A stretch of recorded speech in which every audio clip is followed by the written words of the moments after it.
오늘 말씀의 제목 우리의 예입니다. 예인데 정확하게 말씀드리면 정치적 예입니다. 정치적 예입니다. 그래서 오늘은 제가 정치에 대해서 말씀을 드리겠습니다. 여러분 잘 아시는 것처럼 미국 총선이 끝났습니다. 조 바이든이 대통령으로 선출됐습니다. 그러나 아직도 트럼프 대통령이나 또 공화당의 상원이나 하원에서 그걸 인정하지 않고 있습니다. 선출은 됐지만 아직 당선인으로 결정되지 않은 상태가 됩니다. 또한 여러분 어제 뉴스를 보셨겠지만 워싱턴 DC에서는 한 2만여 명, 15,000명이 모여서 또 데모를 벌였고, 또한 그 법원에서 지금 선거에 대한 부정 시비를 판단하고 있습니다. 그러기에 미국이란 나라 자체가 상당히 불안한 상황에 있는 것을 우리가 알 수가 있습니다. 그 단적인 증거가 이번에 그 조 바이든이 대략적으로 제가 말씀을 드립니다. 7,500만 표를 받았고 트럼프가 7천만 표를 받았습니다. 미국 역사상 가장 많은 사람이 투표를 했고 또한 투표 숫자를 받은 것이 됩니다. 그러나 이것은 무엇을 의미하냐면 미국이 분열됐다는 겁니다. 반으로 딱 나눠졌다는 겁니다. 여러분 분열이라는 것은, 나눠졌다는 것은 참 가슴 아픈 겁니다. 분열하면 사람들은 첫째 나타나는 현상이 예의를 지키지 않습니다. 그 예의를 지키지 않는 이유는 상대방에 대한 존경과 신뢰가 무너졌기 때문입니다. 그러기에 이런 일이 계속된다면 우리가 살아가는 이 미국 땅, 비극적 결과만 남을 수밖에 없다는 겁니다. 그러기 오늘 말씀을 통해서 우리가 지금 현재 이러한 정치적 상황에서 우리가 어떤 자세를 취하고 어떻게 살아야 될 것인가를 한번 말씀을 통해서 찾아보겠습니다. 오늘 말씀은 베드로 전서가 됩니다. 초대교회 교인들, 베드로가 편지를 받는 교인들은 그들은 믿음과 소망과 사랑으로 살았습니다. 그러나 그들이 신앙생활 하면 할수록 그들에게 믿음과 소망과 사랑이 사라져가는 것을 그들이 겪을 수밖에 없습니다. 그들이 처음 예수 그리스도를 믿을 때에 그들은 가정으로부터, 사회로부터 그들은 분리가 됐습니다. 배척을 당했습니다. 즉 결혼을 하지 못했고 사업을 할 수가 없었고 더 나아가서 재산 상속을 받지 못했습니다. 그래도 견딜만 했었습니다. 그래도 그들은 그때에 믿음, 소망, 사랑으로 살 수가 있었습니다. 왜냐하면 예수님이 곧 오신다고 하는 그 믿음을 그들은 가지고 있었습니다. 소망을 갖고 있었습니다. 그러게 그들은 서로 사랑하며 교회 생활을 할 수가 있었습니다. 그런데 어느 날 갑자기 네로 황제의 박해가 시작되는 겁니다. 이건 죽이는 겁니다. 죽음의 힘이 찾아오는 겁니다. 그러다 보니까 교회가 분열됐습니다. 그러기에 베드로전서 1장과 2장의 배경은 뭐냐면 분열된 교회에 베드로가 경고하는 겁니다. 더 나아가서 위로하는 내용이 됩니다. 그리고 베드로 3장을 가보면 이 분열이 어디까지 이어졌냐면 가정에 이루어진 겁니다. 부부 사이에 이루어진 겁니다. 어떤 부부가 있는데 한 사람은 나는 가정을 지키겠노라, 아니다 나는 믿음을 지키겠노라 하면서 가정이 분열된 겁니다. 그 가정에 대해서 베드로가 편지를 보내고 있습니다. 그리고 나서 오늘 본문이 시작하는 겁니다. 본문이 시작하는 겁니다. 다시 말씀드린다면 초대교인들은 예수 그리스도가 오실 믿음과 소망을 갖고 있었지만, 서로 사랑하며 살았지만, 견디며 살았지만, 그러나 네로 황제의 죽음의 공포가 찾아왔을 때 교회 자체가 분열했다는 겁니다. 가정이 분열했다는 겁니다.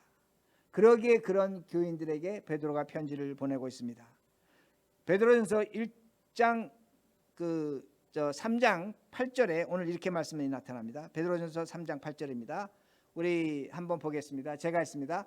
마지막으로 말하노니 너희가 다 마음을 같이하며 동정하며 형제를 사랑하며 불쌍히 여기며 겸손하며, 즉 베드로가 너희가 교회가 지금 분열됐는데 마음이 하나가 되라는 겁니다.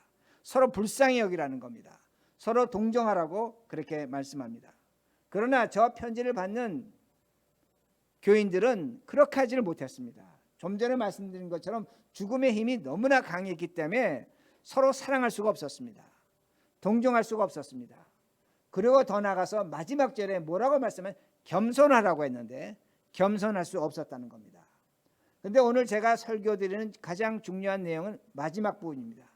겸손에 대한 겁니다. 그들은 그 죽음의 공포 때문에 겸손하지 못했다는 말씀입니다. 그러면 겸손이 뭔가? 우리가 영어 번역을 보면 험블로 번역을 했습니다. 그런데 여러분 헬라 원문으로 보면 킹 제임스 버전이 번역을 잘했는데 영어 번역을 어떻게 번역을 했냐면 커리우스라는 번역을 단었습니다. 영어 번역을 썼습니다. 커티지라는 번역을 썼습니다. 예의를 지키라는 겁니다. 예절을 지키라는 겁니다. 즉 너희들이 마음이 분열되고 교인이 갈라지고 가정이 갈라졌는데 예의를 지키라는 겁니다. 예절을 지키라고 그렇게 말씀하고 있습니다. 여러분 이 단어는 최근에 미국 언론에서 지난 만 년 동안 가장 많이 사용한 단어 중에 하나가 됩니다. 예의입니다. 예절이 없어졌다는 겁니다. 다시 말씀드린다면 미국 사회에 정치적 예절 예의가 없어졌다는 겁니다. 사회적 예절 예의가 없어졌다는 것을 미국 언론이 분명히 말하고 있다는 말씀입니다. 그러게 이번 미국 대통령 선거에서 가장 대통령을 바라보는 중요한 덕목의 하나가 뭐였습니까? 인품이었습니다. 인격이었습니다. 누가 미국의 정신과 가치를 다시 한번 회복시킬 것인가? 여기에 초점이 맞춰져 있었습니다. 그러게 많은 사람들이 그것을 보고 투표한 것을 우리들이 알 수 있습니다. 왜냐하면 지난 4년 동안 미국은 갈등했습니다. 분열했습니다. 서로가 배려하지 못했습니다. 서로에게 겸손하지 못했습니다. 아마 미국 역사상 지난 4년처럼 미국의 혼란과 분열과 갈등의 시대는 없었습니다. 이건 분명히 우리가 인정할 수밖에 없다는 겁니다. 제가 어떤 특정한 대통령을 비난하거나 누가 잘하고 잘못했다는 것이 아닙니다. 우리가 사회적으로 분명히 경험했습니다. 엄청난 갈등, 엄청난 분열, 엄청난 아픔이 이 미국 사회에 존재한 것을 우리들이 분명히 알 수가 있습니다. 즉 겸손하지 못했다는 겁니다. 미국 시민들이 예의를 지키지 못했다는 겁니다. 그러면 성경은 겸손, 즉 예의에 대해서 뭐라고 말씀하는가? 베드로전서 5장 5절에서 6절 말씀이 됩니다. 베드로전서 5장 5절에서 6절 말씀 잘 아시는 말씀인데 제가 했습니다. 젊은 자들아 이와 같이 장로들에게 순종하고, 여기 장로는 교회 장로가 아니라 나이 든 자입니다. 수염이 난 자입니다. 그러니까 젊은 자들아 이와 같이 나이 든 사람에게 순종하고 서로 겸손으로 허리를 동이라. 하나님은 교만한 자를 대적하시되 겸손한 자들에게는 은혜를 주시느니라. 6절 그러므로 하나님의 능하신 손 아래에서 겸손하라. 때가 되면 너희를 높이시리라. 자, 이 말씀 무엇인가입니다. 우리가 우리의 죄를 알면 하나님 앞에서 사람 앞에서 겸손하다는 겁니다. 한마디로 얘기하면 우리가 우리의 죄를 알면 하나님 앞에서 겸손하면 사람에게 예의를 지킨다는 겁니다. 예절을 지킨다는 겁니다. 예절과 예의를 지키는 사람은 겸손한 자라는 겁니다. 그러나 자신의 죄를 알지 못하면 하나님과 사람 앞에서 겸손하지 못합니다. 사람에게 예절과 예의를 지키지 않는다는 겁니다. 그러기에 그런 자는 교만한 자라는 겁니다. 하나님이 대적하시겠다고 분명하게 말씀하십니다. 왜 대적하는가? 자신의 죄를 알지 못하기 때문이라는 말씀입니다. 그러면 왜 미국이 지난 4년 동안 이렇게 예의 없이 미국 시민들이 살았는가입니다. 무엇 때문에 그렇게 됐는가입니다. 모든 것을 정치적으로 해석했다는 겁니다. 제가 지금 어떤 단어를 쓰냐면 모든 것을 정치적으로 해석했다는 겁니다. 여러분 공화당과 민주당은 자신들의 당리에 따라서 이익에 따라서 사안에 따라서 정치적 해석을 할 수밖에 없습니다. 정치인이기 때문에. 그렇기 때문에 인종 문제라든지 빈부의 차이라든지 사회적 갈등 문제를 공화당과 민주당은 자신의 정치 이익에 따라 정치적으로 해석한다는 겁니다. 정치적으로 해석하면 반드시 분열이 나타납니다. 정치적으로 해석하면 반드시 갈등이 나타나고 그 결과 나타나는 것이 뭐냐? 서로에 대한 예의를 상실한다는 겁니다. 이게 문제라는 겁니다. 우리가 학교 때 미키아벨리의 군주론을 배웠습니다. 여러분 미키아벨리의 군주론이 나오기 전까지 사람들은 어떻게 생각했냐면 정치 권력은 하나님이 주시는 것으로 믿었습니다. 근데 미키아벨리가 아니라는 겁니다. 군주론을 쓰면서 뭐라고 얘기했냐면 모든 정치 권력은 하나님이 주시는 것이 아니라 누구든지 수단과 방법을 가리지 않고 정치 권력을 잡을 수 있다는 겁니다. 다시 말씀드립니다. 미케아벨리 이전에는 사람들은 정치 권력을 하나님이 주시는 것이라고 생각했는데 미케아벨리는 아니라는 겁니다. 역사적으로 로마의 역사나 그리스의 역사나 유럽의 역사를 보면 사람이 수단과 방법을 가리지 않고 정치 권력을 잡는 것이 있다는 겁니다. 이게 정치라는 겁니다. 그러기에 정치는 뭘 만들어냅니까? 상대방을 적으로 만들어냅니다. 그 적을 무너뜨릴 때 정치 권력을 잡는 것을 우리는 얼마든지 볼 수 있다는 겁니다.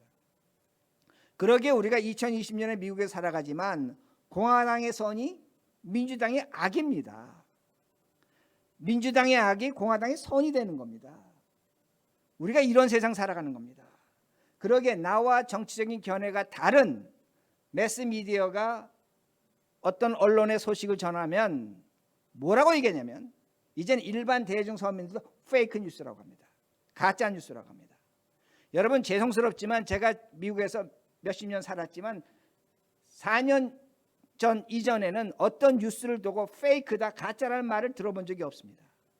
그런데 요새는 나하고 정치적 견해가 다르고 그 뉴스 미디어가 얘기하는 걸 가짜라는 겁니다.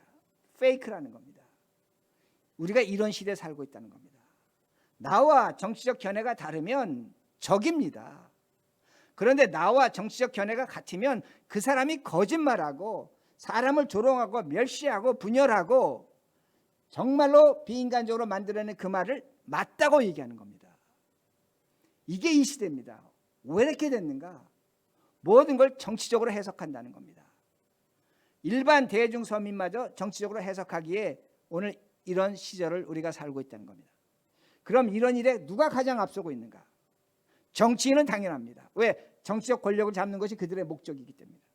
문제는 뭐냐면 오늘날 크리스찬들이 교회가 이런 일에 정치력에 가장 앞장서고 있다는 겁니다.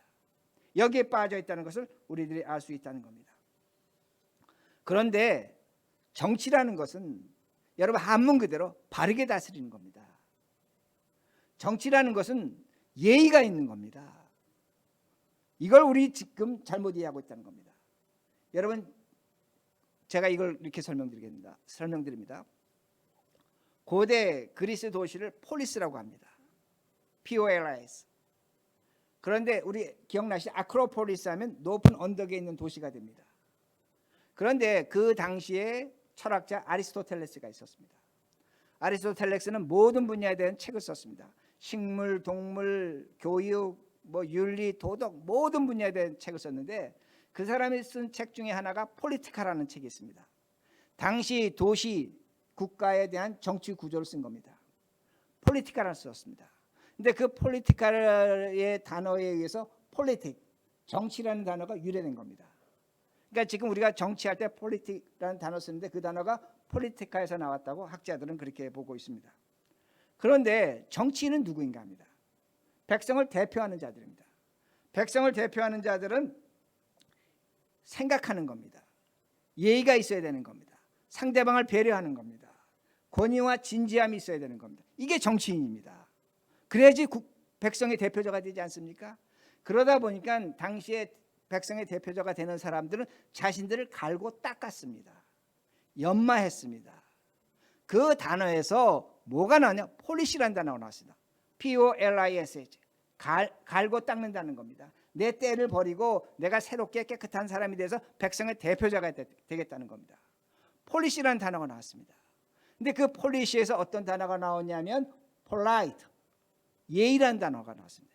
예절이라는 단어가 나왔습니다. 왜? 정치인은 예절과 예의를 지키는 사람이라는 겁니다. 자, 제가 간단하게 말씀드립니다. 폴리틱에서 폴리시가 나왔고 폴라이트가 나왔다는 겁니다. 그러니까 정치와 예의는 불가분의 관계라는 겁니다. 그런데 이것이 무너지고 깨진 것을 우리가 볼 수 있다는 겁니다. 정치는 사람이 있는 곳에 다 있는 것입니다. 제가 우리 장로님들 교육할 때 분명히 말씀드렸습니다. 교회에서 당연은 정치기구입니다. 올바르게 치료하는 겁니다. 장로님들이 모여서 서로 다른 의견을 갖고 있지만 그 서로 다른 의견이 하나님의 뜻에 일치되도록 노력하는 것이 당회입니다. 정치적 행위가 있다는 겁니다. 그러기에 장로님들은 예의를 지키는 겁니다. 무엇 때문에? 하나님 때문에. 폴라이트하게 하는 겁니다. 가정만 그렇습니까? 아니, 교회만 그렇습니까? 아닙니다. 가정도 그렇습니다. 가정에서 또 남편과 아내는 부부로서, 아내와 남편으로서 예의를 지키는 겁니다. 베드로전서 3장 앞절을, 우리 읽기 본문 앞절을 보시기 바랍니다. 예의를 지키는 겁니다. 왜 예의를 지키는가? 하나님의 뜻에 일치된 삶을 살기 위해서 부부가 예의 지키며 살아간다는 그 말씀입니다. 사람 사는 곳은 정치가 있는 것입니다. 그런데 그 정치는, 올바른 정치는 뭘로 나타나냐? 선과 악의 갈등이 아니라, 내가 잘나고 너가 못난 것이 아니라 정치하는 사람의 예의와 예절로 나타난다는 말씀입니다. 그러기에 미국의 정치가 얼마나 비극적인 상황에 있는가, 한국의 정치가 얼마나 비극적인 상황에 있는가를 우리가 인식해야 된다는 말씀입니다. 그러면 우리는 이 정치 상황에서 어떻게 살아야 되는가? 9절 말씀입니다. 9절 제가 했습니다. 9절, 악을 악으로 욕을 욕으로 갚지 말고 도리어 복을 빌라. 이를 위하여 너희가 부르심을 받았으니 이는 복을 이어받게 하려 하심이라. 우리가 이 세상에 살면서 악을 악으로 갚지 말라는 겁니다. 선으로 갚으라는 겁니다. 욕, 상대방이 저에게 욕을 했습니다. 비난했습니다. 조롱했습니다. 그러면 너는 상대방이 욕하거나 비난하거나 조롱하지 말라는 겁니다. 그래야만 너가 하나님의 복을 이어받게 하려 하심이라. 그래야만 하나님의 복이 있다는 겁니다. 이건 베드로의 경험일 겁니다. 자, 우리 이 말씀 어떻게 해석하냐면, 누군가 나에게 조롱하고 누가 나에게 악을 했는데 내가 참고 견디고 선으로 행하면 장차 하나님이 나에게 복을 주실 것이다. 누가 나에게 욕설을 퍼부었는데 그 욕설을 내가 참고 견디면 장차 내가 하나님께서 나에게 복을 주실 것이다. 그렇게 해석합니다. 그런데 그렇지 않습니다. 성경을 보면 현재형입니다. 너에게 현재의 복이 주어졌다는 겁니다. 헬라어로 보면 과거형으로 쓰였습니다. 물론 헬라의 과거형, 현재형 의미가 있지만 너는 이미 복을 받았다는 겁니다. 이게 무슨 말씀인가입니다. 그러면 초대교인 입장에서 이 말씀을 읽을 때 그들은 속으로 그럴 겁니다. 아니, 베드로가 정신이 있나? 지금 네로 황제의 박해로 지금 우리가 믿음, 소망 다 잃어버리고 재산 다 뺏기고 죽음 직전인데 무슨 복을 받았는가? 그렇게 질문할 수밖에 없다는 겁니다. 그러나 하나님의 복이 있다는 겁니다. 마찬가지입니다. 2020년 우리에게 하나님의 복이 있는가입니다. 없는 것 같습니다. 기도해 주신 것처럼 지금 코로나 바이러스로 우리의 직장, 가정 모든 게 불확실합니다. 어떻게 살아야 될까 방법을 모릅니다. 여러분, 코로나 바이러스로 이미 미국에서 24만 명 이상이 죽었습니다. 하루에 10만 명 이상이 감염되고 있습니다. 날이 추워지면 이게 더 극심해질 거라고 말합니다. 제가 며칠 전에 제가 아는 CPA하고 잠깐 통화를 했는데 CPA가 뭐라고 얘기하냐면 자신이 갖고 있는 어카운트 중에 30%가 올해 말에 없어질 거라고 말합니다. 자기도 힘들다고 얘기합니다. 여러분, 한인 비즈니스 30%가 없어질 수 있다는 겁니다. 하나님이 도대체 우리에게 무슨 복을 주셨는가입니다. 그런데 복이 있다고 말씀하는 겁니다. 그럼 도대체 복이 어떤 건가요? 무엇인가? 하나님이 주시는 복이 무엇인가입니다. 제가 이렇게 설명합니다. 우리는 특히 팬데믹 이전에 뭐라고 얘기하냐면 시간이 없어서 만나야 될 사람 만나지 못하고 해야 될 일을 하지 못했다고 말합니다. 너무나 바쁘다는 겁니다. 그래서 우리가 잘 쓰는 단어가 뭡니까? 시간을 만들어내라는 겁니다. 당신 시간을 만들어내서 만나야 될 사람 만나고 해야 될 일을 하면 우리가 어떻게 했습니까? 시간 내면 만날 사람 만나고 해야 될 일을 했습니다. 마찬가지입니다. 우리에게 시간이 있습니다. 여러분, 우리의 시간은 크로노스입니다. 제가 이거 수없이 말씀드리지만 예수 믿는 사람은, 적어도 머릿돌기의 신앙생활하는 사람은 크로노스와 카이로스 구분할 줄 알아야 됩니다. 1년 365일 하루 24시간입니다. 우리 그 시간이 있습니다. 근데 그 시간이 우리에게는 또 다른 시간이 찾아온 겁니다. 예수 그리스도가 십자가에 죽고 부활하심으로 우리에겐 카이로스, 하나님의 시간이 찾아왔습니다. 여러분, 하나님의 시간이 우리에게 있는 겁니다. 여러분이 시간을 만들어낸 하나님의 시간인데 그게 뭡니까? 예를 들면 주일 예배입니다.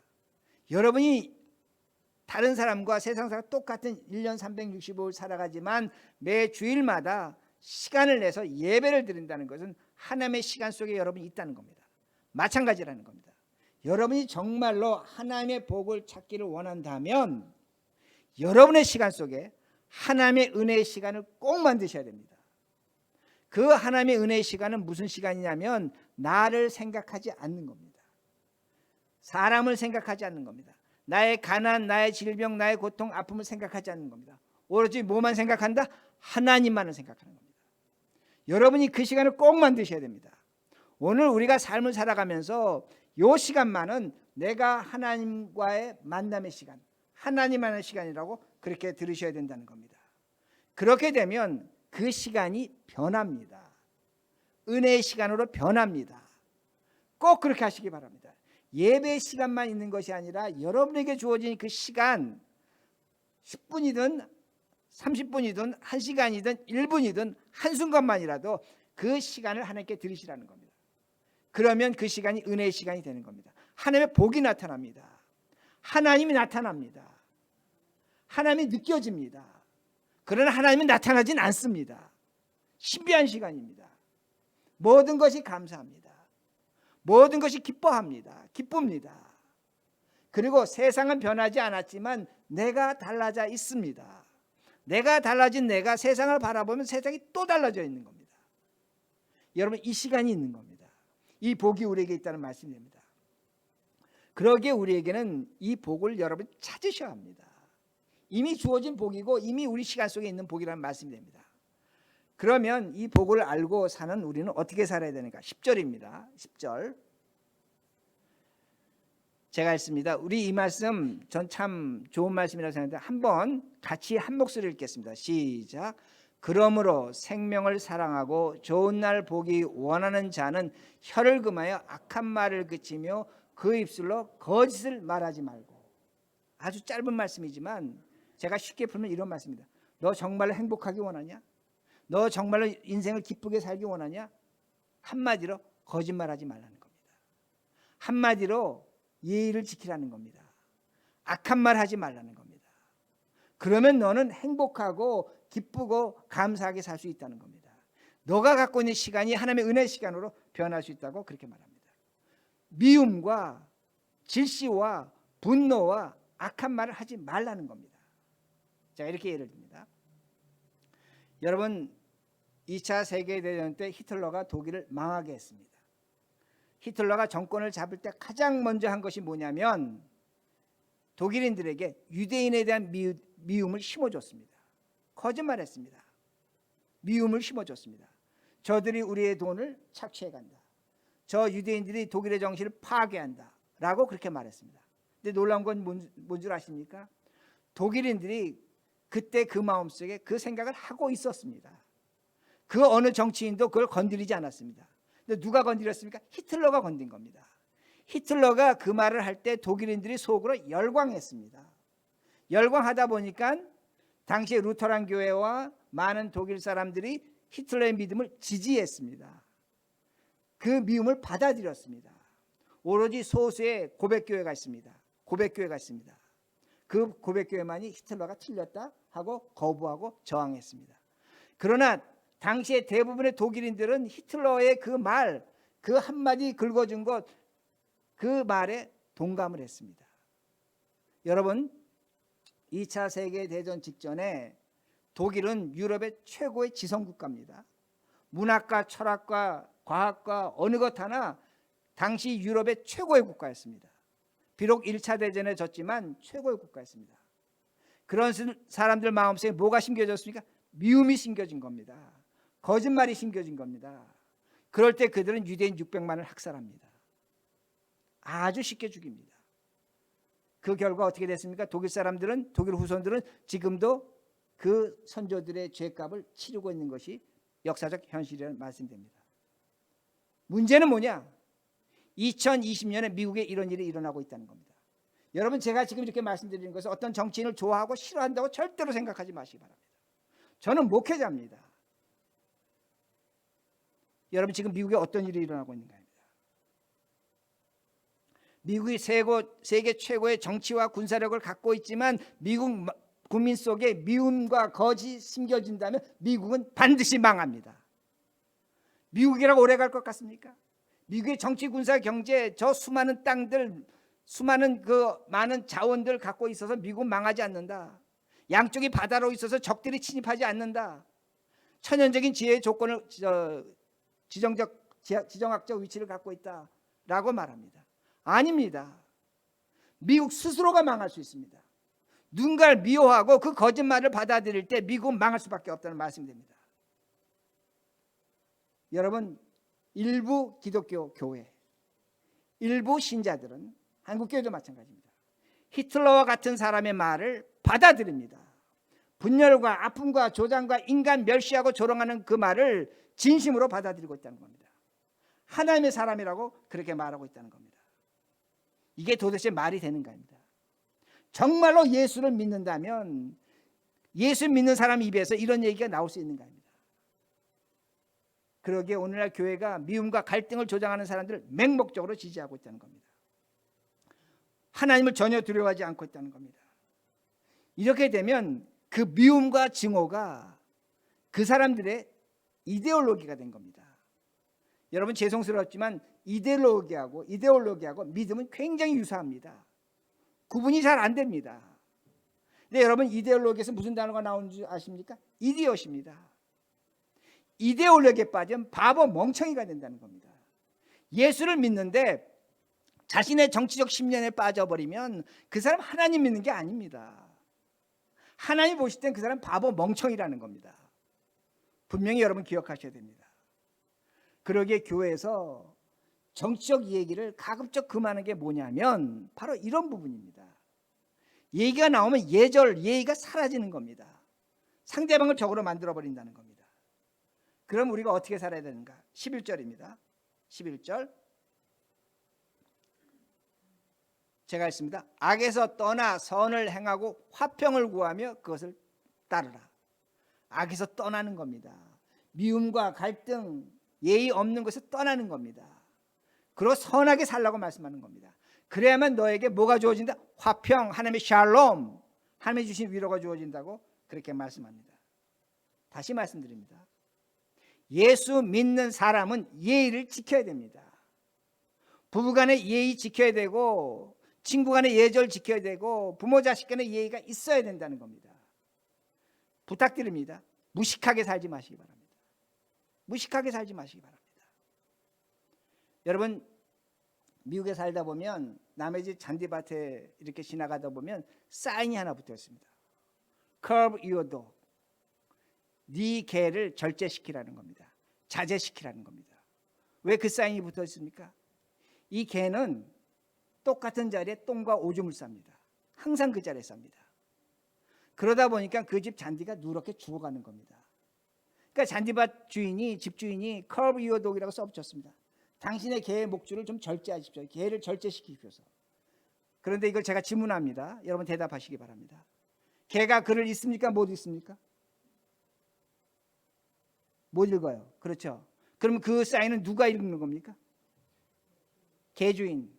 그럼 개주인이 그 개를 똥 오줌 계속 그 자리에 놓인다면 그 개주인은 뭐라고 얘기하는 겁니까? 네가 개라는 겁니다. 저는 그 사인 볼 때마다 그 생각해요. 당신이 우리 집 잔디밭의 예의를 지키지 못한다면 당신은 똥과 오줌을 마구 놓는 개와 똑같은 존재라는 겁니다. 여러분, 사람은 예의를 지키는 겁니다. 예의를 지키지 못하면 그 사람은 짐승과 같다는 겁니다. 제가 심하게 얘기한다고 생각하지 마시기 바랍니다. 우리의 행복, 오늘 성경 말씀 뭘 말씀드려요? 우리의 인격, 우리의 권위, 우리의 자유, 우리의 삶을 지키려면 우리는 예의를 지켜야 됩니다. 예의를 지켜야 됩니다. 왜 지키는가? 12절입니다. 12절. 자, 기도 응답 어떻게 받는가입니다. 우리가 같이 읽겠습니다. 12절 시작. 주의 눈은 의인을 향하시고 그의 귀는 의인의 간구에 기울이시되 주의 얼굴은 악행하는 자들을 대하시느니라 하였느니라. 한마디로 풀면 이겁니다. 예의를 지키지 않는 자, 교만한 자의 기도는 내가 듣지 않겠다는 겁니다. 그러나 예의를 지키고 겸손한 자, 그 사람의 기도는 내가 들으시겠다고 하나님 말씀하십니다. 그러게 예의라는 것이 우리가 살아가는 에티켓이 아닙니다. 우리의 신앙이고 우리의 삶이고 우리의 정치력의 표현이라는 말씀이 됩니다. 그러게 제가 말씀을 마칩니다. 우리가 예의를 지키는 것은, 정치적 예의를 지키는 것은 예수 그리스도의 구원 때문입니다. 더 나아가서 우리는 정치력에 빠지지 않습니다. 정치화되지 않습니다. 우리는 정치가 무엇인지 이해하고 더 나아가서 하나님 앞에서 뜻에 따라서 우리의 삶을 일치시키는 겁니다. 그러기에 우리는 예의를 지키는 겁니다. 그러기에 부부간에 예의가 있는 것이고 사람과 사람 사이에 예의 있는 것이고 교회에서 예의를 지키는 겁니다. 이런 예의를 지킬 때 하나님 우리의 기도를 들으십니다. 그래서 다시 한번 세상의 정치가 무엇인지 이해하시고 그 정치화에 빠지지 않는 우리 모두가 되기를 간절히 바랍니다. 기도하시겠습니다.